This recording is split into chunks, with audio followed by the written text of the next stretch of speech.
taken the Democratic Party to 4 straight defeats in a U.S. House election. She'd played no small role in the party's defeat last November at the national level, which, as you know, was shocking to them.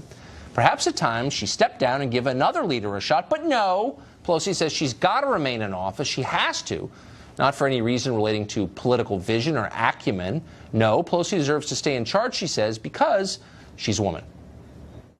The president invited us to dinner, and some of the cabinet members who were at the table, I was the only woman at the table, and that's why I have to stay there, to be the one of the top women, top people at the table. Kathy Aru is the publisher of Catalina magazine. She joins us tonight to explain what exactly Nancy Pelosi meant. Kathy, thanks for coming on. Thanks for having me. So she says, you need me because I'm a woman. I mean, leaving aside the fact that there are a lot of women to choose from in the Democratic caucus on the Hill, why is her gender central to her job? That's not the only reason she said she's going to be there. She's been in political power for 30 years now. She's a great leader. She's great at what she does. She's a wonderful role model for women.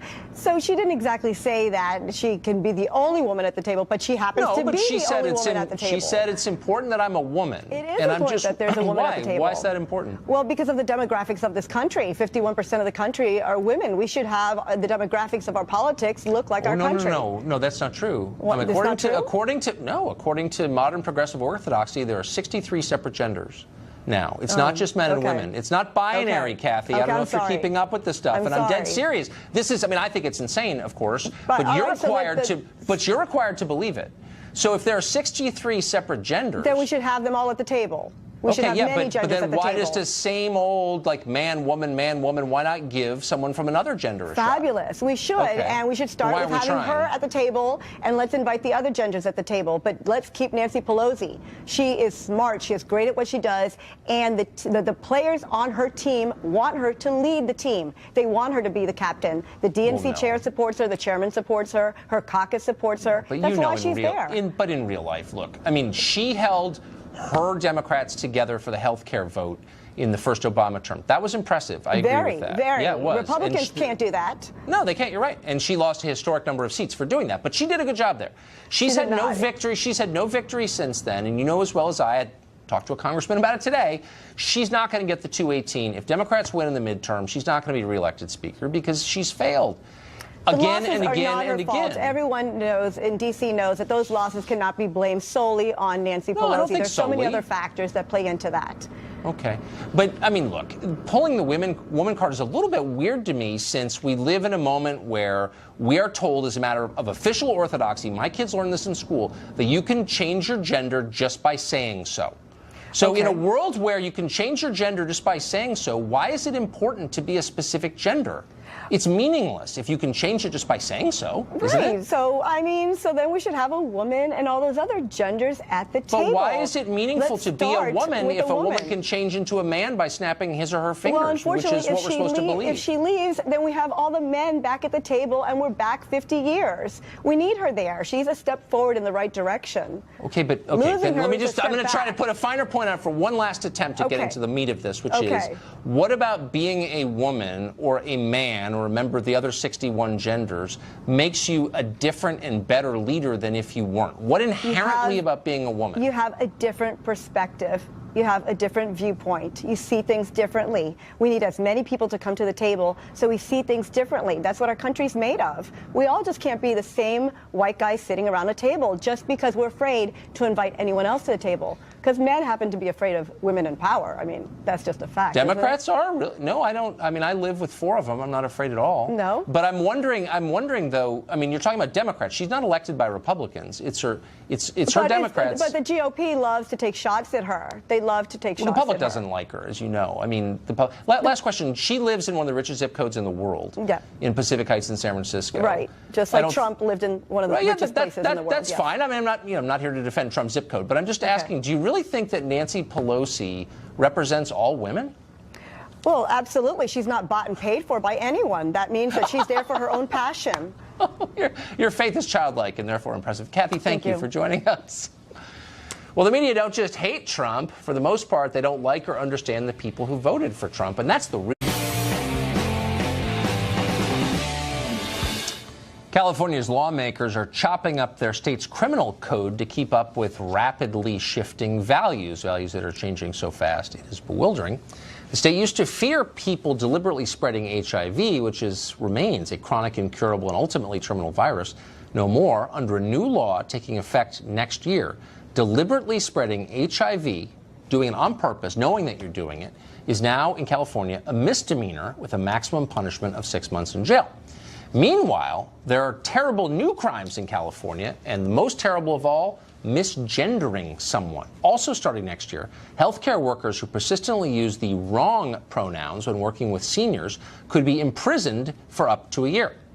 Ethan Behrman is a California radio host. He joins us tonight to explain how exactly this works. So law sends, Ethan, thank you for joining us, especially on this topic. Thanks, Tucker. But law sends a clear message about what our values are. It's not just about who we want to put in jail, it's about what we believe. And the California legislature has just said in really clear terms, it is worse to call someone by the wrong pronoun than it is to deliberately infect someone with a fatal disease.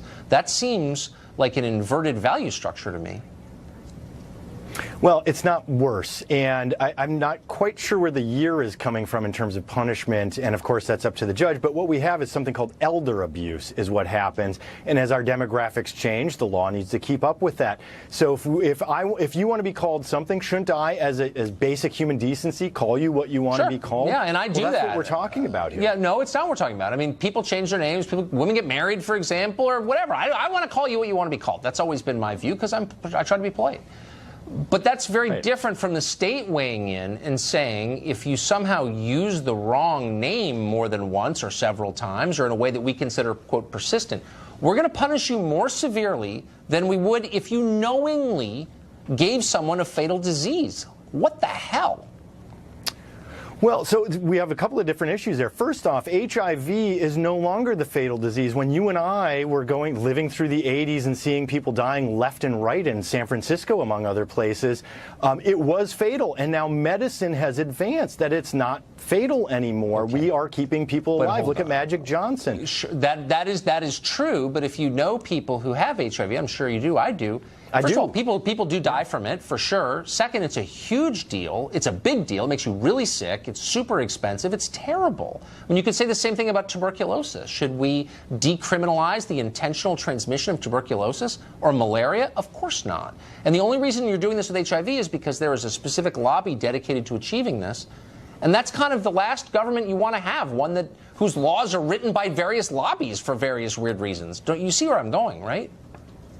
I absolutely see where you're going, and I still disagree with you because what we have here is we have a specific demographic who generally has HIV, who is being discriminated against and has a tremendous history of discrimination in the United States. Otherwise, we wouldn't need things like the Stonewall riot in New York City, for example. And what's happening wait a second. Why is it discriminatory? Stigmatized by this. Okay, but stigmatized. I mean, look.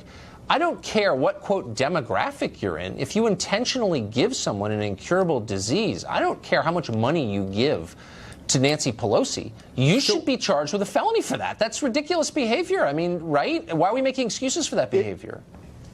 Because it isn't. It's not it's not manslaughter, attempted homicide anymore. Because we are keeping people alive with HIV. The medicine has advanced tremendously. Okay, so if I give you tuberculosis, which can be managed with antibiotics most of the time, like HIV, which can't always be managed, by the way, but most of the time, would that be a misdemeanor too?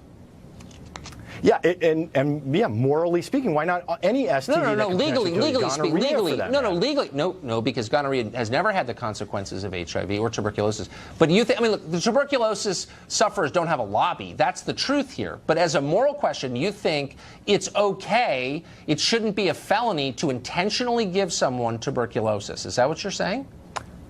I think it's wrong, just like you do, but is it a felony? Is this something that we should be putting to give someone a potentially on purpose? Look, but again, just to be totally clear, this is on purpose. This is not, diseases are spread accidentally, and we understand that through recklessness or carelessness. No, this is on purpose. Like, I'm trying to give you this disease. That's not a felony.